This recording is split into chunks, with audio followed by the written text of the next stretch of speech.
Oh my gosh.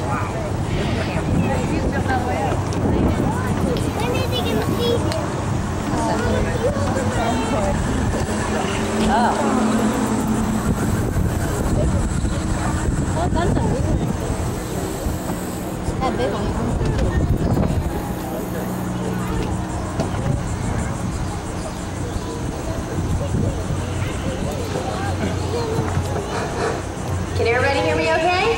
Yeah. Great, how y'all doing? Good. Hi. Good. Welcome to Alligator Adventure's first alligator feeding of the day, the 11 o'clock wildlife feeding. Now my name is Chrissy, right here to my left is Arletta. We are two of the keepers here at our park, and we're the lovely ladies with the buckets of chicken. That's why these guys are coming over to see us. Whoa! You think they look hungry? Yeah? Yeah, I would say so.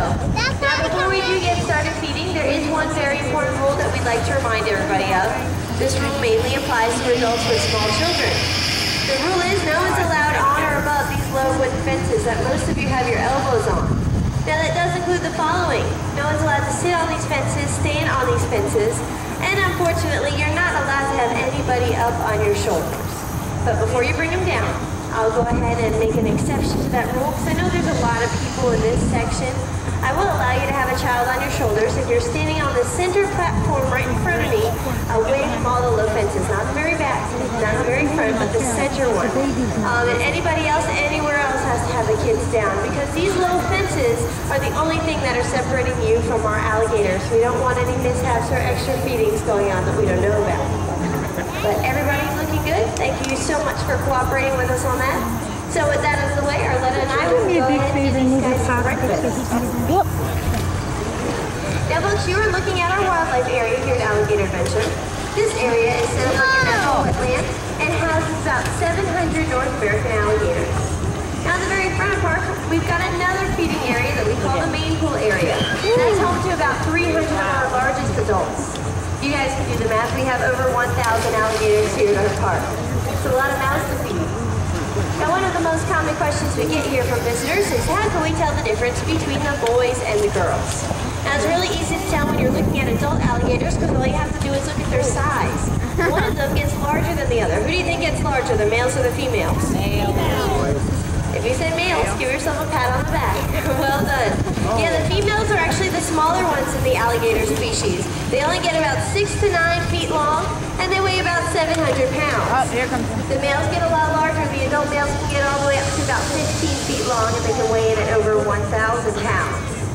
Now usually folks who come to the feedings get very concerned if these animals are getting enough to eat. You heard we have 700 gators in this section of our park alone, and you see only 2 keepers out here with 1 bucket of chicken each. It's obvious not everyone's going to get a piece of chicken during this show. That's perfectly alright, they're not too worried about it, because they honestly don't eat that much. In the wild, one adult alligator, like that guy, will only eat about 75 pounds of meat, and that will last them for the entire year. So that's not a whole lot considering how large they get. They can afford to do that because they use almost everything that they take in. They're going to turn that into alligator and they fill only 10% as waste. Now people on the other hand, we're the exact opposite. We waste about 90%.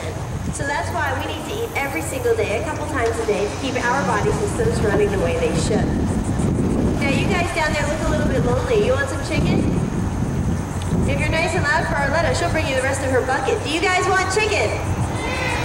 Alrighty. See if we can go ahead and get some alligators down there for those folks. Now I'll go ahead and go over another big question we get here is how come all the alligators some body parts. Anybody notice that? Yeah, some of them are missing some arms, legs, fingers, toes. Maybe they have a chunk out of their tail. That's actually not from the big males like you may think. That's maybe from the girls during nesting season. Now, nesting season is right now in the month of July. Females will start staking out areas where they want to make their nests. They'll lay about 35 to 40 eggs in one nest, and once those babies are in there, everybody else better look out, because anything that gets close to that nest usually gets into a fight with an angry mama gator. Even if it's a 14-foot male passing through, minding his own business, she will not hesitate in risking her life to defend those babies. So that's where a lot of the limbs go to, and that's why a lot of the fights break out. All right, guys, I'm down to my very last piece of chicken. Should we get another jumper? Yeah, this guy looks ready. Okay, that was my very last piece. When our letter down there is finished, that will be our show.